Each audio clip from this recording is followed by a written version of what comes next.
दोस्तों high court ने केंद्र से मांगा जवाब, अग्निवीर के साथ भेदभाव क्यों। बहुत दोस्तों एक मार्मिक कुछ सवाल आ जाता है कि अग्निवीर जो सोल्जर है, यूनिट में रह रहा है, पूरी ड्यूटी कर रहा है, फिर उसके साथ भेदभाव क्यों, ऐसा कानून क्यों जो उसे असुरक्षित करता हो। और ऐसा ही मामला एक हाई कोर्ट में पहुंच जाता है तो माननीय जस्टिस क्या बात करते हैं।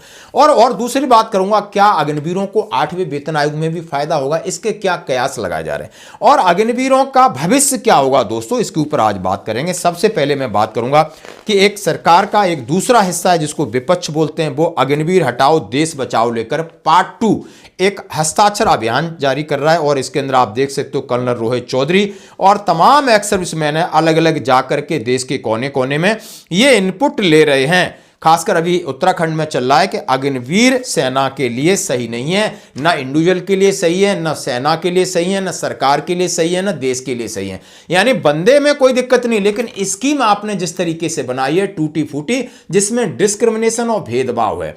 अभी तक दोस्तों जैसा कि आप मेरे साथ पास आर्टिकल है उसके साथ ही कहा गया है कि माना कि अग्निवीर अब कितने रिटेन होंगे, जाके सरकार ने पक्का किया है कि 25% को रखा जाएगा, 75% बाहर जाएंगे। अब 75% बाहर जाएंगे, उनके लिए नौकरी की तो बात पक्की हो गई है कि 50% रिजर्वेशन बीएसएफ में, पैरामिलिट्री फोर्सेस में कर दिया है और कई जगह उन्हें छूट मिल गई है। यानी आपको तमाम तरीके की यार आपके सिलेक्शन में के है, रनिंग में है, तमाम चीज़ें, मेडिकल आपको कराना पड़ेगा, तो आपकी नौकरी तो श्योर है। मैं इंडिविजुअल की बात आता हूं।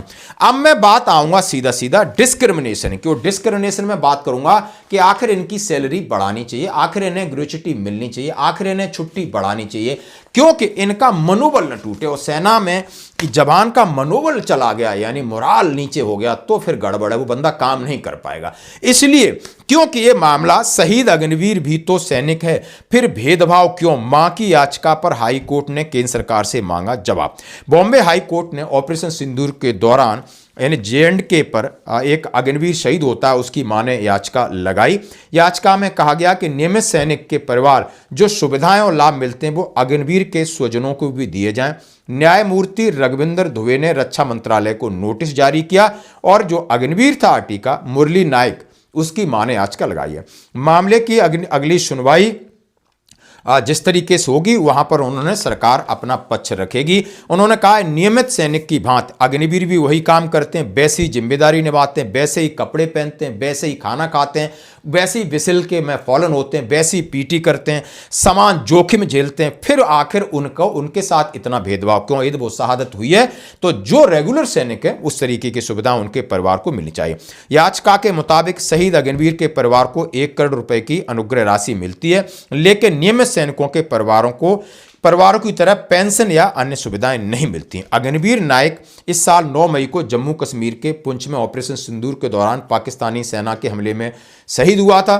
बता दें कि ऑपरेशन सिंदूर पहलगाम में अप्रैल में आतंकी हमले की प्रक्रिया में सेना का शुरू किया गया एक अभियान था, जिसमें आप समझ सकते हो उसकी पूरी स्टोरी है। लेकिन माननीय कोर्ट ने यानी याचिका में दावा किया गया है कि अब तक सरकार की तरफ से कोई जवाब नहीं पेश किया गया। ये भेदभाव पूर्वक रवैया सेना को कहीं ना कहीं एक क्वेश्चन मार्क देता है। तो दोस्तों ये थी अग्निवीर के ऊपर। अब मैं बात करूंगा क्या हमारे जो बच्चे हैं, छोटे भाई हैं, उनको 8वें वेतन आयोग में फायदा मिलेगा। इस तरीके का अभी खबर है कि 8वें वेतन आयोग से कितनी बढ़ जाएगी अग्निवीरों की सैलरी, जान लीजिए। यानी मोदी सरकार की तरफ से 8वें वेतन आयोग की मंजूरी, टर्म्स ऑफ रेफरेंस, सारी प्रक्रिया शुरू हो गई है। हर कोई बात केंद्रीय कर्मचारियों की करता है, हर डिपार्टमेंट की बात की आती, सेना की बात की आती, सिविल डिफेंस एम्प्लॉय की बात की आती। लेकिन सेना के अंदर एक ऐसा हिस्सा है, न वो पूरे सैनिक हैं, न वो अधूरे सैनिक हैं, न सिविलियंस हैं, वो अग्निवीर हैं। अब अग्निवीर यानी अग्निपथ स्कीम के तहत भर्ती किए गए जो बच्चे हैं, 8वें वेतन आयोग लागू होने पर अग्निवीरों के वेतन में बढ़ोतरी हो सकती है। हालांकि इसे लेकर ऑफिशियल नोटिस नहीं जारी किया गया है। हालांकि इसकी सटीक गणना अभी फिटमेंट फैक्टर पर निर्भर करेगी। 8वां वेतन आयोग आमतौर पर 10 साल पर लागू होता है, इसलिए सिफारिशों को 1 जनवरी 2026 से लागू होने की उम्मीद है।